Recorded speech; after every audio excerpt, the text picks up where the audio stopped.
श्री वल्लभाधीश की जय। श्री गोसाई जी परम दयाल की जय। श्याम सुंदर श्री यमुने महारानी की जय। श्री गिरिराज धरण की जय।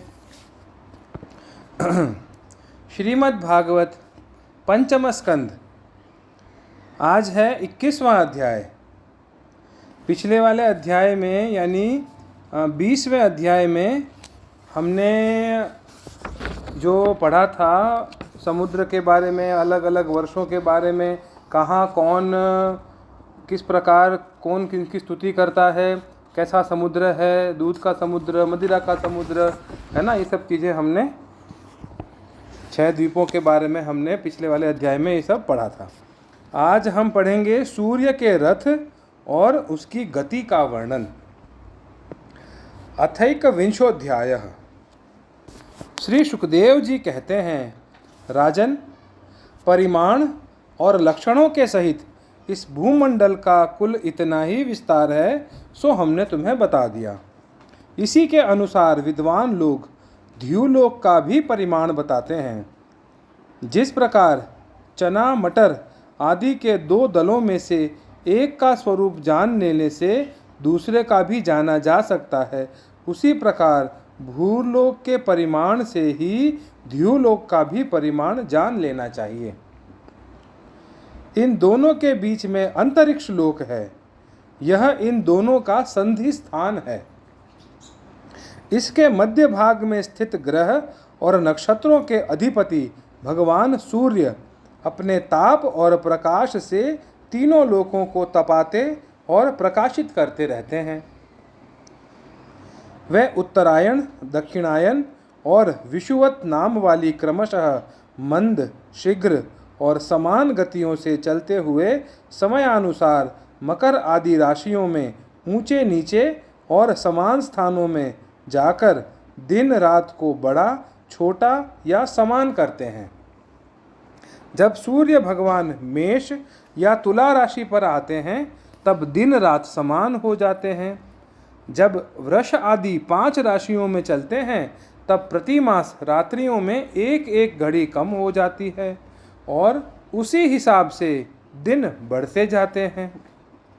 जब वृश्चिक आदि 5 राशियों में चलते हैं तब दिन और रात्रियों में इसके विपरीत परिवर्तन होता है।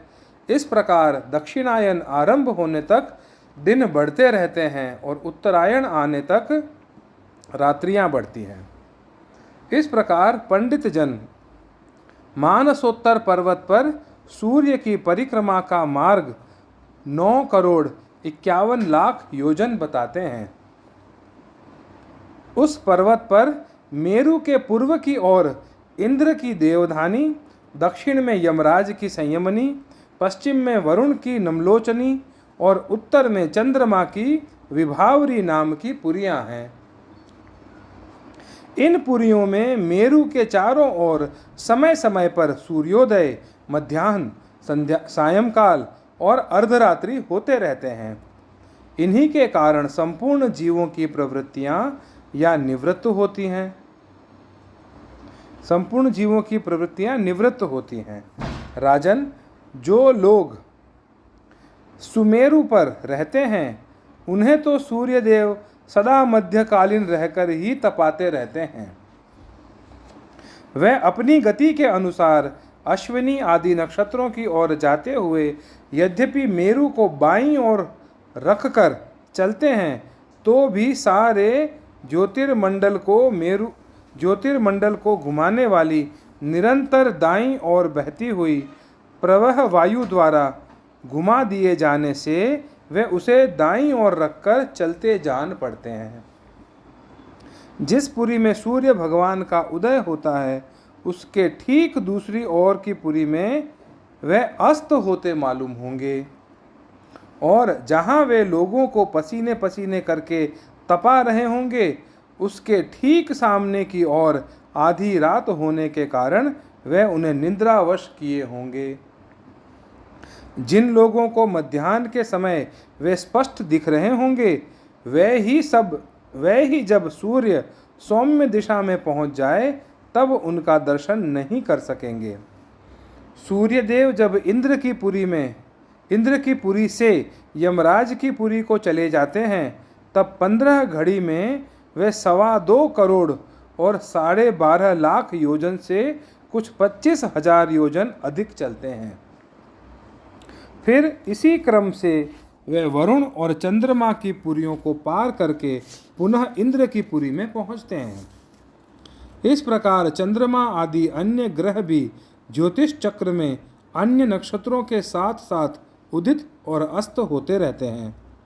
इस प्रकार भगवान सूर्य का वेदमय रथ एक मुहूर्त में 34,800 योजन के हिसाब से चलता हुआ इन चारों पुरियों में घूमता रहता है।